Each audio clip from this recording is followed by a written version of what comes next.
खुलेआम जनता को धमकी दी जा रही है कि बीजेपी में आ जाओ, नहीं तो ये कर देंगे वो कर देंगे।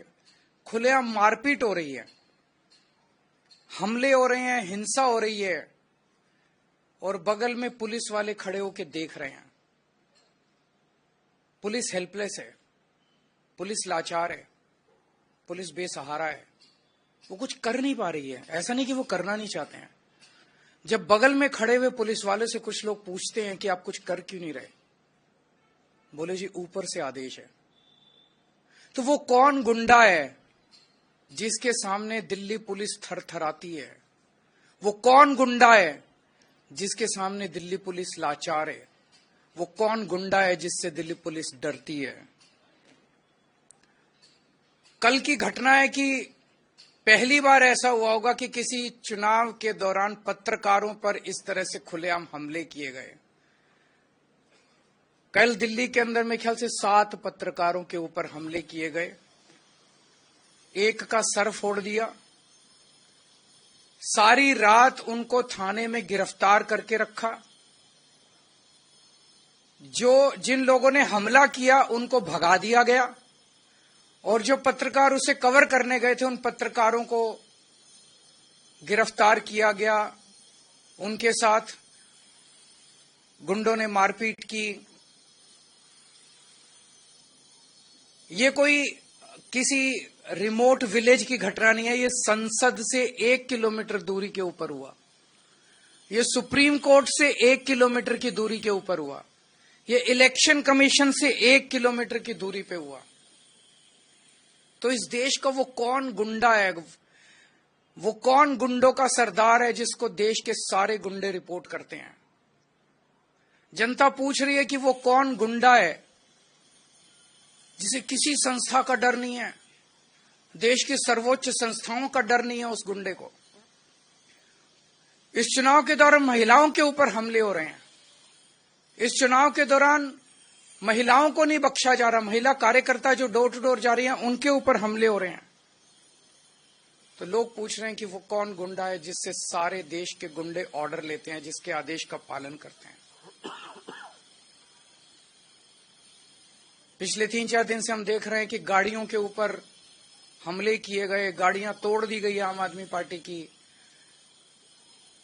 कई सारे मटेरियल जब्त कर लिया गया, तरह तरह से हमले किए जा रहे हैं। तो अब जनता ने मन बना लिया, बाकी सारी चीजें एक तरफ, इस बार इनकी गुंडई को हराना है। अब ये क्लियर हो गया है कि अगर डबल इंजन की सरकार आ गई है तो डबल इंजन कुचल देगा सब लोगों को, बख्शेगा नहीं। अपने पहियों के नीचे ये डबल इंजन सारी जनता को, गरीबों को, मिडिल क्लास को कुचल देगा। ये इंजन सबसे पहले तो सुरक्षा है ना लोगों की, सबसे पहले तो खैरियत है।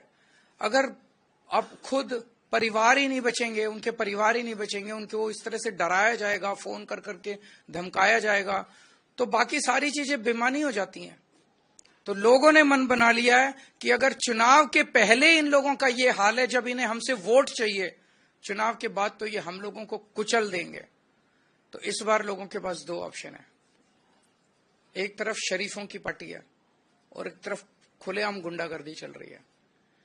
एक तरफ वोट देने से 25,000 रुपए महीने का फायदा है और दूसरी तरफ टोटल गुंडागर्दी है। इनके कई कैंडिडेट्स ऐसे हैं जो खुद माफिया हैं अपने अपने क्षेत्र के अंदर। अगर उनको वोट दे दिया तो एक तो देश का सबसे बड़ा गुंडा और उसके नीचे कई गुंडे, तो गुंडों का सरदार और सारे गुंडे मिलकर दिल्ली वालों का क्या हाल करेंगे, ये सोचने वाली बात है। तो ये गुंडागर्दी दिल्ली बर्दाश्त नहीं करेगी, देश बर्दाश्त नहीं करने वाला। लोग शरीफ हैं, लोग शांति से जीना चाहते हैं। दूसरी बात जो सबके सामने आ रही है, हमारे देश के स्वतंत्रता सेनानियों ने बड़ी बड़ी कुर्बानियां देके देश को आजाद कराया। कई लोग फांसी चढ़ गए। वो इसलिए फांसी चढ़े थे कि देश में जनतंत्र होगा, देश में चुनाव कराए जाएंगे, चुनाव में जनता वोट डालेगी और वोट डाल के अपनी सरकार चुनेगी। लोगों ने इसलिए कुर्बानियां दी थी कि चुनाव निष्पक्ष होंगे, स्वतंत्र होंगे। लेकिन आज जिस तरह से चुनाव आयोग ने भारतीय जनता पार्टी के सामने हथियार डाल दिए हैं, चुनाव आयोग ऐसे लगता है जैसे एग्जिस्ट ही नहीं करता। ये एक बहुत बड़ा प्रश्न खड़ा कर रहा है। लोगों के मन में प्रश्न आना, लोगों की सोच को आप रोक नहीं सकते। लोगों के मन में प्रश्न आना बड़ा वाजिब है कि राजीव कुमार जी जो मुख्य चुनाव आयुक्त हैं, वो इस महीने के अंत में रिटायर हो रहे हैं। उन्हें पोस्ट रिटायरमेंट ऐसा कौन सा पद ऑफर किया गया है, वो कौन सा पद हो सकता है जिसके बदले में आप देश को गिरवी रख दो, देश को दांव पे लगा दो? वो कौन सा पद हो सकता है जिसके बदले में आप देश के जनतंत्र को खत्म कर दो? गवर्नर का पद, राष्ट्रपति का पद, कौन सा पद हो सकता है वो जिसके बदले में आप पूरे देश को, जिसके लिए स्वतंत्रता सेनानियों ने बड़ी बड़ी कुर्बानियां दी, उस जनतंत्र को अगर आप दांव पे लगा दो? मैं नहीं समझता, मेरी नजर में ऐसा कोई पद नहीं है। मेरी हाथ जोड़ के राजीव कुमार जी से विनती है, आप अपनी ड्यूटी कीजिए, पद की लालसा छोड़ दीजिए, पद का लालच छोड़ दीजिए। 3-4 साल और नौकरी कर लेंगे। आपने तो इतने 40-45 साल नौकरी कर ली, इस देश ने आपको बहुत कुछ दिया है। अब अपने कैरियर के अंत में एक पद के लिए देश को गिरवी मत रखिए, देश के जनतंत्र को खत्म मत कीजिए। नमस्कार।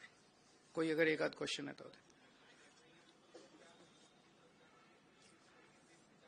जो भी करना पड़ेगा करेंगे, लेकिन देश के जनतंत्र को किसी भी हालत में झुकने नहीं देंगे इनके सामने। आज सारा देश देख रहा है कि किस तरह से आम आदमी पार्टी का एक एक कार्यकर्ता इनकी गुंडागर्दी के सामने मजबूती से खड़ा होकर इनका मुकाबला कर रहा है। हम झुके नहीं, लड़ रहे हैं इनसे, देश के लिए लड़ रहे हैं, देश के जनतंत्र के लिए लड़ रहे हैं।